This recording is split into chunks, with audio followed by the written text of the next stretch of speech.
Dreams come real as they run deep. Do, do, do, do, do. Dreams come real, don't you play them cheap. Tom Gray and their boys from, or the folks from Delta Moon, it's a great tune. Tom Gray was recently diagnosed with cancer. I guess he battled it off before and it's back again. So all my prayers go out to Mr. Gray and his family. Anyways, starting off video that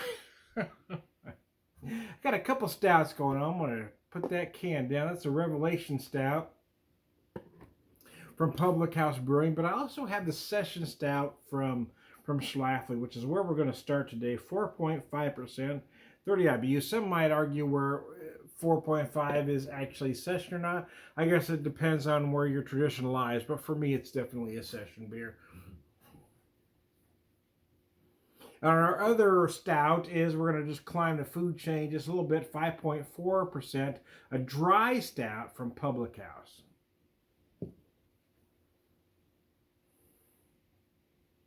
I'll set that down. Wow, the nose, you can really tell the difference right away. Wow, that's incredible.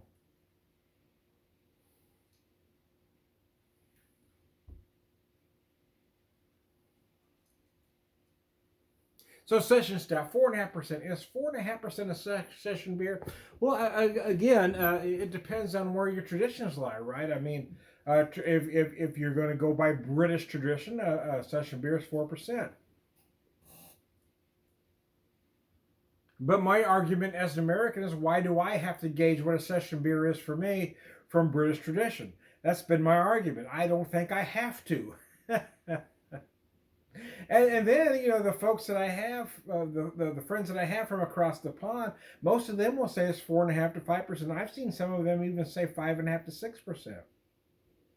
But there are some Americans that are dug in that British tradition at 4% is a true session beer.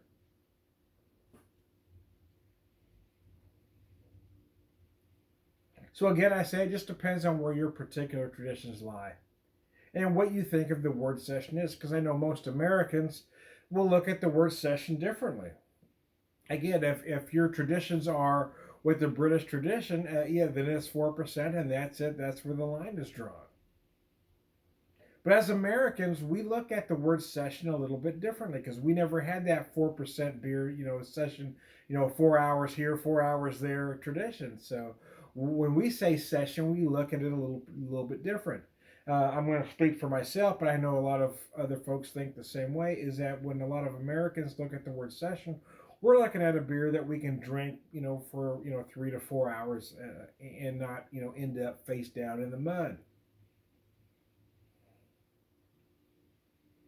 So for me, that number is a little bit higher than 4% or even 4.5%. But again, if your traditions lie with strictly British tradition, then you're going to say 4%. But again, I argue that why? Why, as an American, do I have to say 4% is a session beer and not take anybody else's tradition into consideration? So, with that in mind, I'm going to take a drink.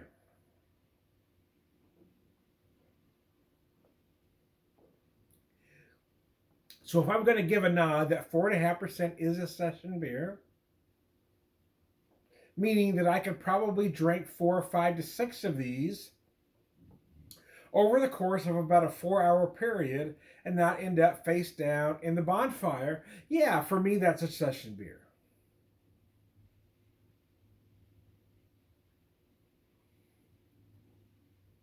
Hey, there's Shadow. Shadow, get in the picture. Hey, Shadow, say hi to everybody. Shadow. Shadow says hi. I don't know if you can hear her, but she said it clearly. Sometimes the mic doesn't pick her up, but she said hi. Oh, she's purring now. Oh my goodness.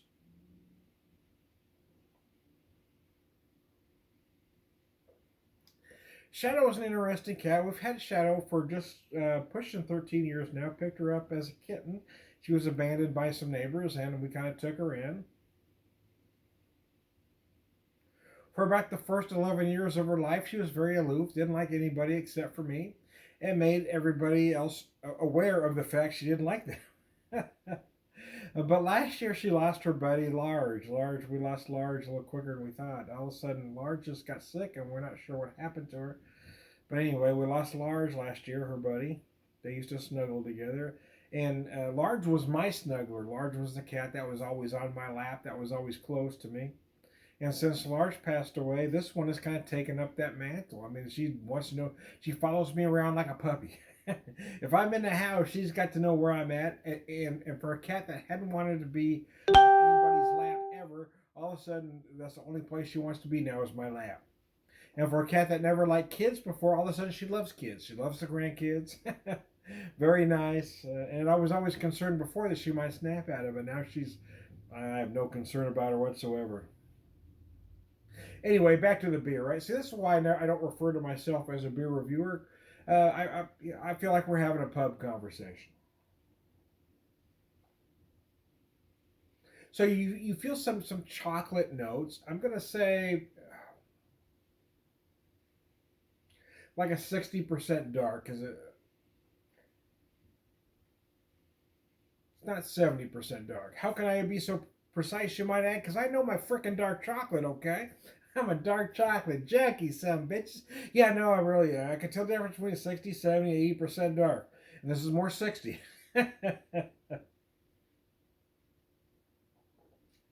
There are some herbal notes and qualities about this beer as well. It is an easy drinking beer. I can see why they call it a session stout, because the body is light.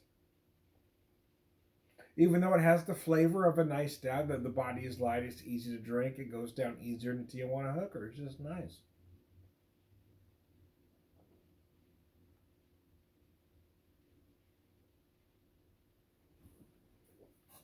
And we're going to change gears for a second. We're going to pick up the Revelation Stout.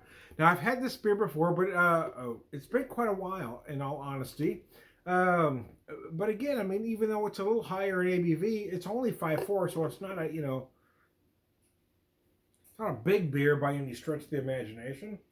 And I know folks, they'll say 5.5 is a session beer. It depends, man, right? It's all in your sensibilities. Let me adjust that just a touch. Anyway. But I will say right off the top, the nose, it has a deeper nose. It's much more aromatic, the Revelation is, than the Session Stout. Excuse me.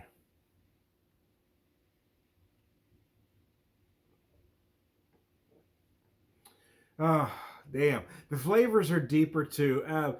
I hate to say which one I like best, because they really are two different animals. It isn't apples to oranges comparison. Even though we're talking about two stouts, we're talking about two completely different kind of stouts.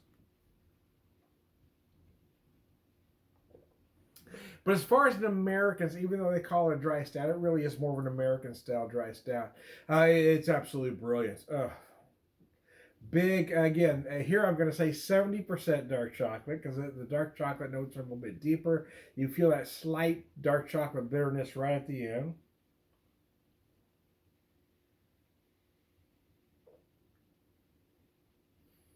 There are some herbal notes as well. You might feel some slight coffee notes. It's really up to you and what you taste. But the bottom line is, I love this beer. It's absolutely gorgeous. I hadn't had it for a while. And sometimes I don't revisit beers very often. And when I go back to them, I think, wow, why didn't I buy that more often? Because it is absolutely brilliant. So there you go. I felt the same way. I picked this up in a mix pack the other day. I had their elusive IPA. I think, damn, why don't I buy this more often? It's brilliant. But anyway, there you go. Oh, that's gorgeous. Anyway, I am Don the Beer Whisperer. Who else would I be, man?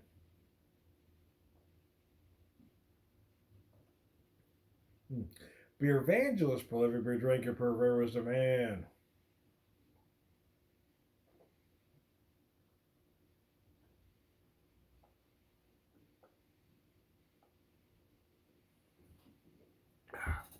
All around good guy. Cheers, y'all.